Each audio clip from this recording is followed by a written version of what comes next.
नमस्कार, मैं हूं अनुपम आपके साथ। देश में कोरोना के केसेस काफी बढ़े हुए हैं। ऐसे में मास्क सबसे बड़ा हथियार है। हम आपसे बार बार अपील करते हैं कि आप मास्क पहनिए। इसको लेकर न्यूज़ 18 ने एक मुहिम भी शुरू की है, /मास्क पहनो इंडिया। आप खुद से प्रण लीजिए कि जब तक ये महामारी है आप मास्क को नहीं उतारेंगे। और अब बात कर रहे हैं शिव के सोमवार की, तो आज हम आपको अलग अलग शिवालयों में लेके चलेंगे। आज सावन का पहला सोमवार है। सुबह से ही भक्तों की भीड़ जो है वो शिव मंदिरों पर उमड़ रही है। ये तस्वीरें आपकी स्क्रीन पर। बाबा भोलेनाथ की पूजा अर्चना के लिए लोग अलग अलग जगहों से मंदिरों पर पहुंच रहे हैं। कुछ तस्वीरें आपको दिखाते हैं। वाराणसी में काशी विश्वनाथ के दर्शन के लिए लोग सुबह से ही मंदिर में पहुंच रहे हैं। उज्जैन में महाकालेश्वर महादेव की पूजा अर्चना हो रही है। गुजरात के सोमनाथ मंदिर में महादेव की पूजा की जा रही है। वहीं गोरखपुर के झारखंडी महादेव मंदिर में भक्तों की भारी भीड़ उमड़ रही है। कोरोना काल में शिव भक्तों को नियमों के तहत मंदिर में दर्शन करने की अनुमति दी गई है।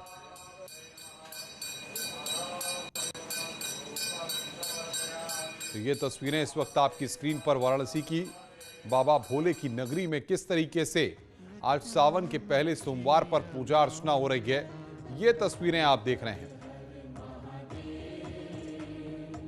आस्था और विश्वास का ये पूरा महीना है और इस मौके पर शिव के सोमवार के मौके पर आज शिवालयों में लोगों की लंबी लंबी कतारें। मंदिरों में पूजा अर्चना करने के लिए लोग घरों से निकले हुए हैं। कोविड प्रोटोकॉल का पालन वहां पर किया जा रहा है। आप देख सकते हैं लोग मास्क लगाकर वहां पर पूजा अर्चना कर रहे हैं। ये प्रयागराज की तस्वीरें इस वक्त आपकी स्क्रीन पर। तो उत्तर प्रदेश के कोने कोने से हम आपको तस्वीरें दिखा रहे हैं। ग्राउंड जीरो पर हमारे रिपोर्टर्स हैं, वो वहां पर बता रहे हैं। तो लगातार जो भी तस्वीरें हमारे पास आ रही हैं उनको हम दर्शकों तक पहुंचा रहे हैं। चाहे उज्जैन की बात हो, चाहे सारनाथ की बात हो, अलग अलग जगहों पर, या उत्तर प्रदेश में प्रयागराज की बात करें, कानपुर की बात करें, लखनऊ की बात करें, अलग अलग शहरों में किस तरीके से पूजा अर्चना हो रही है। बहरहाल ये 4 तस्वीरें आप अपनी स्क्रीन पर देख रहे हैं। वाराणसी की, गोरखपुर की, उज्जैन की, और ये तस्वीरें हैं। और सीधे हम अब चलते हैं उमेश श्रीवास्तव के पास, जो कि मेरठ में मौजूद है। और पश्चिमी उत्तर प्रदेश में जो मंदिर हैं उनकी अपनी अलग अलग परंपराएं हैं और हर जगह पर कुछ न कुछ खास विशेषता है। उमेश, बम बम भोले, आपको भी सावन के पहले सोमवार की बहुत बहुत बधाई। और बताइए शिवालयों में किस तरीके से भक्तिमय माहौल देखने को मिल रहा है।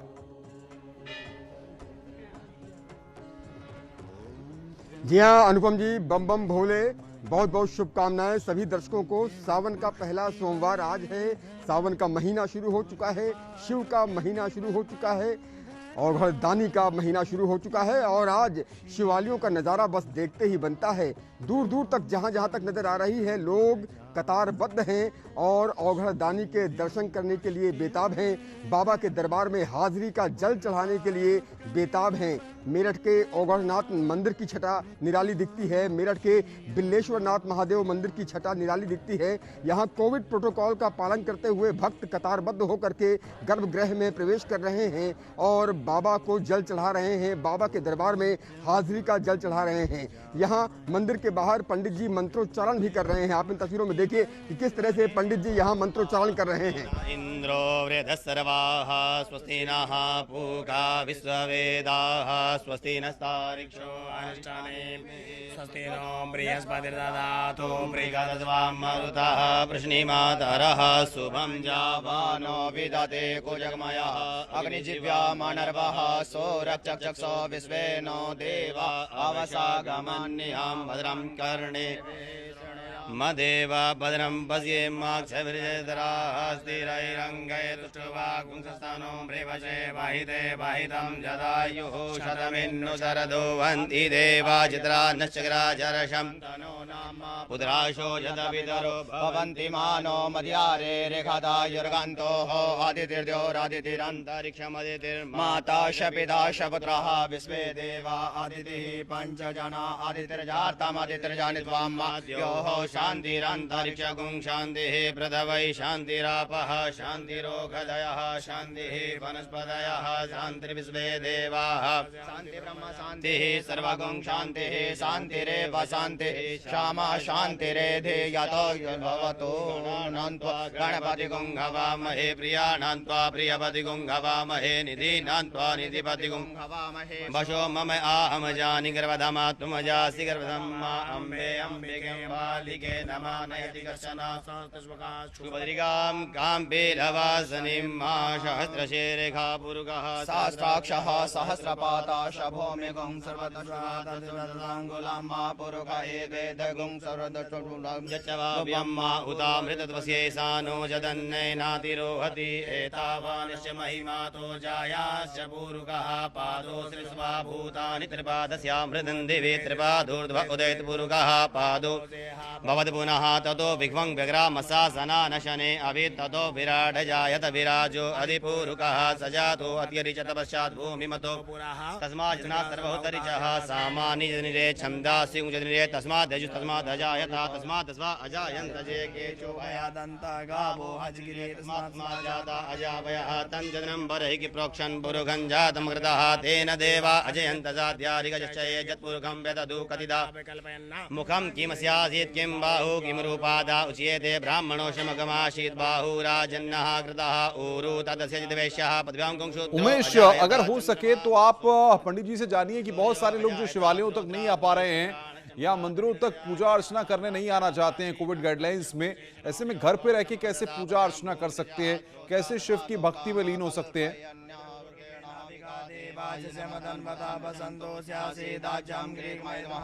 इसी तौर पर अनुपम जी मैं पूछता हूं कि अगर जो भक्त मंदिर नहीं आ पा रहे हैं कोविड प्रोटोकॉल की वजह से, वो घर पर रह करके कैसे पूजन अर्चन कर सकते हैं, क्या कर सकते हैं, उस नियम के बारे में बताएं। जी, घर पे रह करके शिव प्रतिमा हो, आपके घर पे कोई विराजमान है, वहाँ पे आप बिलपत्र अक्षत पुष्प इत्यादि चढ़ा करके अपने घर का पूजन कर सकते हैं, कोविड के मद्देनजर रखते हुए।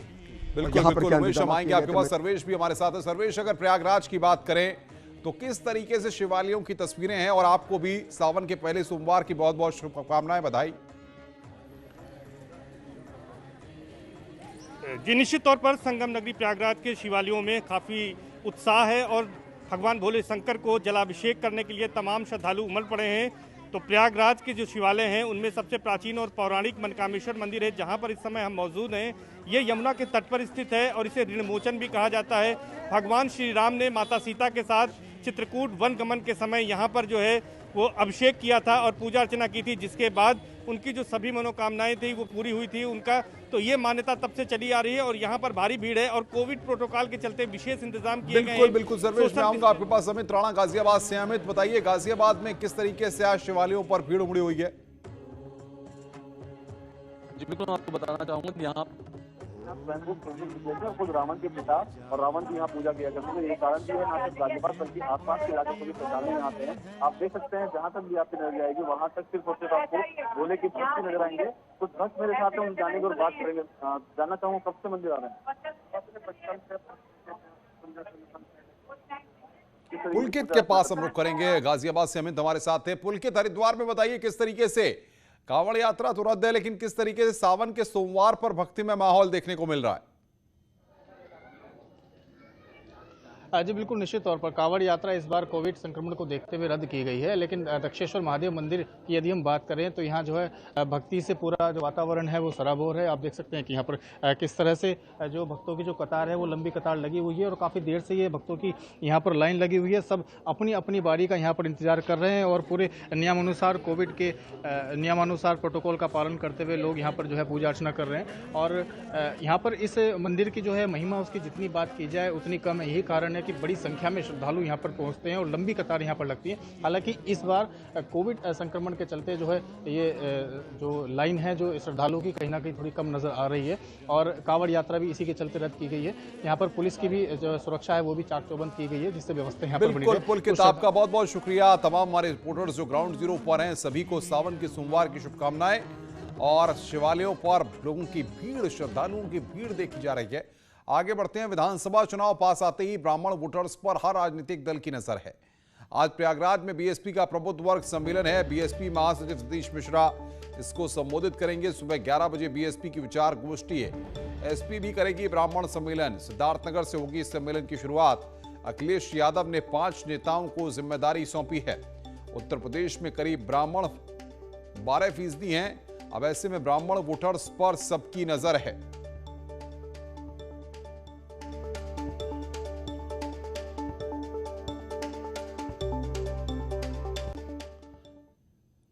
मुख्यमंत्री योगी आदित्यनाथ के अयोध्या दौरे और अखिलेश यादव के ब्राह्मण नेताओं से मुलाकात पर यूपी में राजनीतिक हलचल काफी तेज है। बीएसपी महासचिव सतीश मिश्रा ने कहा है कि उनके ब्राह्मण सम्मेलन का असर है कि योगी जी अयोध्या चले गए। वहीं रीता बहुगुणा जोशी ने अखिलेश यादव पर निशाना साधा है। ब्राह्मण समाज की एकजुटता अभी तो शुरू परसों से हुई है। आज तो ये चौथा कार्यक्रम है। अभी 3 कार्यक्रम तो आपके ही शहर में मैंने किए हैं और एक अयोध्या में किया है। और आज मुख्यमंत्री जी जो हैं अयोध्या की गलियों में घूम रहे हैं। समाजवादी पार्टी के मुखिया कमरे में बैठ के ब्राह्मण समाज की बात कर रहे हैं। उन्होंने भारतीय जनता पार्टी ने कहा है हर ब्राह्मण मंदिरों में जाओ, उनके पैर छुओ। तो ये सफलता इससे बड़ा और क्या हो सकता है? देखिए, पहले मायावती जी ने कोई उपकार ब्राह्मणों में नहीं किया। ब्राह्मणों ने उपकार किया था जो 2000 साल में जीती। और तब से लेके 14 साल हो गए। 14 वर्षों तक वो अपने महल में बैठी रही। कभी उन्होंने चिंता करी, छोड़ दीजिए ब्राह्मण की, गरीब की, दलित की कभी चिंता करी? कभी किसी अवसर पर बाढ़ आया हो, कभी कहीं किसी की निर्मम हत्या हो गई हो, कहीं अन्याय हो गया हो, सूखा पड़ गया हो, आग लग गई हो, किसी का आंसू पोंछने नहीं? समाजवादी पार्टी के अध्यक्ष अखिलेश यादव ने कल कुछ ब्राह्मण नेताओं के साथ मीटिंग की। ब्राह्मण नेताओं से मुलाकात की तस्वीरों को अखिलेश यादव ने शेयर भी किया। करीब 2 घंटे चली मीटिंग में ब्राह्मण नेताओं ने अखिलेश यादव को परशुराम की तस्वीर गिफ्ट दी। समाजवादी पार्टी 22 अगस्त से सिद्धार्थनगर में ब्राह्मण सम्मेलन की शुरुआत करेगी। अखिलेश ने 5 नेताओं को इसकी जिम्मेदारी सौंपी है। इससे पहले समाजवादी पार्टी भगवान परशुराम की मूर्ति लगवाने का ऐलान कर चुकी है।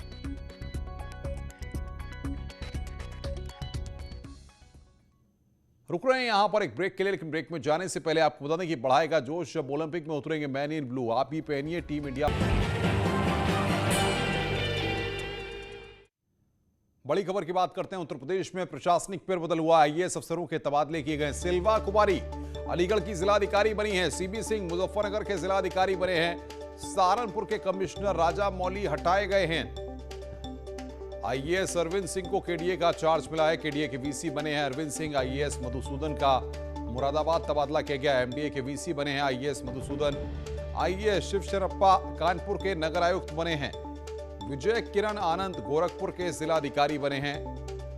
एवी राजा मौली खाद्य रसद आयुक्त बने हैं। कई जिलों के नगर आयुक्त भी बदले गए हैं। तो यहां पर उत्तर प्रदेश में आईएएस अफसरों के तबादले हुए हैं। 2022 में सीएम योगी किस सीट से चुनाव लड़ेंगे, ये बात अभी साफ नहीं है। लेकिन इन सब के बीच गोरखपुर और अयोध्या से बीजेपी विधायकों ने सीएम योगी के लिए सीट छोड़ने की बात कही है। अयोध्या के बीजेपी विधायक प्रकाश गुप्ता और गोरखपुर के बीजेपी विधायक विपिन ने उन्हें सीट ऑफर की है।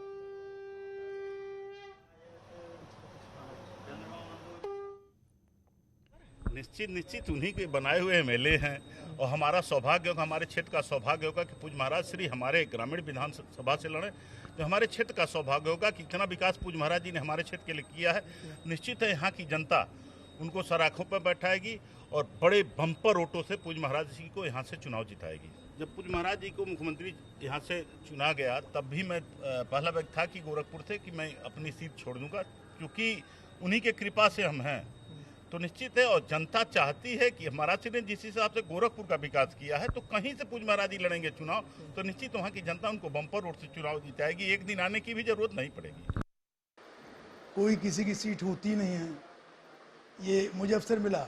उसके बाद में प्रसन्नता की बात हुई, यदि माननीय मुख्यमंत्री जी यहाँ से लड़ना चाहते हैं तो लड़ेंगे। हम लोग प्रसन्नता के साथ माननीय मुख्यमंत्री जी उसमें रहेंगे। और ये यदि मुख्यमंत्री जी यहाँ से लड़ते हैं तो ये हम सब लोगों के लिए, अयोध्या वासियों के लिए, पूज्य संत में तो सबके लिए प्रसन्नता की बात है। मथुरा से खबर है, जहां पर एनकाउंटर हुआ है। महावीर नाम का बदमाश घायल हुआ है। घायल बदमाश को पुलिस ने भर्ती कराया। बदमाश पर 12 से ज्यादा केस दर्ज है। रिटायर्ड दरोगा और महिला से लूटी थी चेन। बातचीत करने के लिए नितिन गौतम फोन लाइन पर। नितिन, क्या जानकारी मिल पा रही है, कब ये मुठभेड़ हुई है? रात हुई है जब महावीर नाम का जो बदमाश था ये शहर में किसी वारदात को अंजाम देने आया था। इसकी सूचना पुलिस को मिली थी। इस बदमाश ने 26 जून को एक वारदात, लूट की वारदात को अंजाम देकर शहर में सनसनी मचा दी थी। महिला से इसने चैन लूटी थी और चैन लूट के दौरान जो रिटायर्ड दरोगा था उसमें भी गोली मारी थी। तो उसके बाद से पुलिस को लगातार तलाश कर रही थी और सूत्र बताते हैं कि एक बार ये पुलिस के कब्जे में भी आया था और उसके बाद चकमा देकर वहां से फरार हो गया था।